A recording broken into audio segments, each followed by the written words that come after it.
Hey guys, in today's video, I want to talk about this often overlooked compositional technique known as subframing, also known as a frame within a frame. I'm aware that there are numerous videos out there, but I just want to share my take on it. And I don't know if you guys noticed, but one way to make a photo look good is through composition. Subframing is one of those many compositional techniques that I like to employ in my photography. I just think it looks so fun and it makes your photo look very interesting and playful. And it can be implemented in various ways using elements like background, foreground, light, textures, and colors.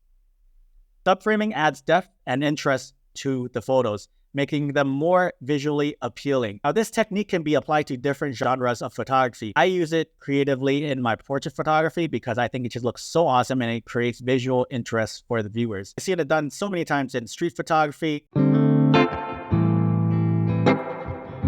landscape photography, and as well in some of my favorite Hollywood films.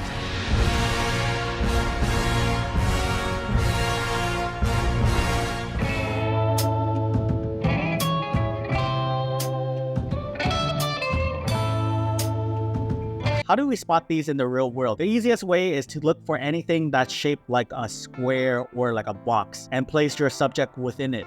It's really that simple. Whether it's like windows, boxes, rails, or your car mirror or your rear view mirror, anything with four sides is perfect for this technique. These are things that you encounter every day, whether you're traveling or at home or out on a photo walk with your friends. Subframing opportunities are everywhere. Once you start training your eye and expanding your horizon, you can experiment subframing with different shapes as well. Consider round shapes like circles from like a rounded mirror or like a puddle. Explore objects with like a spherical shape that curves in, and challenge yourself to frame things in like triangle or placing a subject between two light fixtures like you see right here. And before you know it, you'll feel confident and you start to take creative liberties, and that's where the real fun begins. Here's a creative shot featuring my silhouette, and it's a bit more advanced than seeing shapes because in the pocket of my arm you can see a person talking to a receptionist. If you think about it, there's a lot of creative layering in this photo to make it interesting. You have me, the person in the subframe of my arm, and then there's a black woman walking in the frame. So there are three different humans with three different stories, all within the confines of a reflective glass. This is where you can start adding more layers to a subframe shot and make it truly interesting. And remember when I was talking about earlier about creating subframes with like spherical shapes? We got this gate right here that many people walk by during the summer in Toronto, and I thought it would be interesting to place the model within that curve. And it makes for a fun and unique looking shot in my opinion. And I just want to talk about this shot right here as well. This is one of the trickier ones to see. It's not something that you would see every day because the fog that you see in this shot is coming from a steam vent from Toronto's shitty subway line. The steam has created like a circular shape, and in the background we got the car headlights to help create this silhouette of a shadowy human figure. And all we gotta do as photographers is recognize that and then place the subject within that subframe for this unique looking shot. I think this is one of my favorite shots that I've ever did that wasn't a portrait. Like, it just looks so different, and it just adds like a mysterious vibe to it.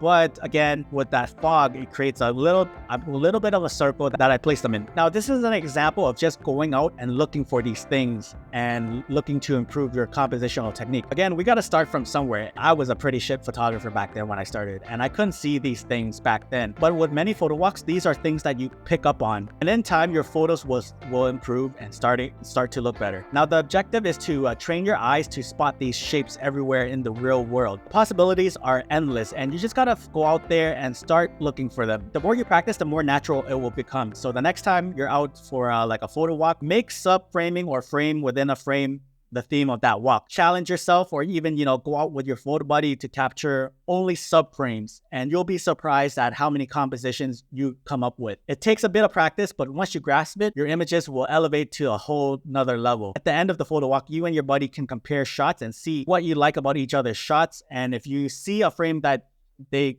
took that you like, maybe you can take that idea and learn from it and implement it on the next walk, and vice versa. So we're all leveling up to be the best versions of ourselves here. But there you have it. That wraps it up for me, guys. I hope you guys gained some valuable insights. And if you have, consider subscribing for more photography tutorial videos like this. Thanks.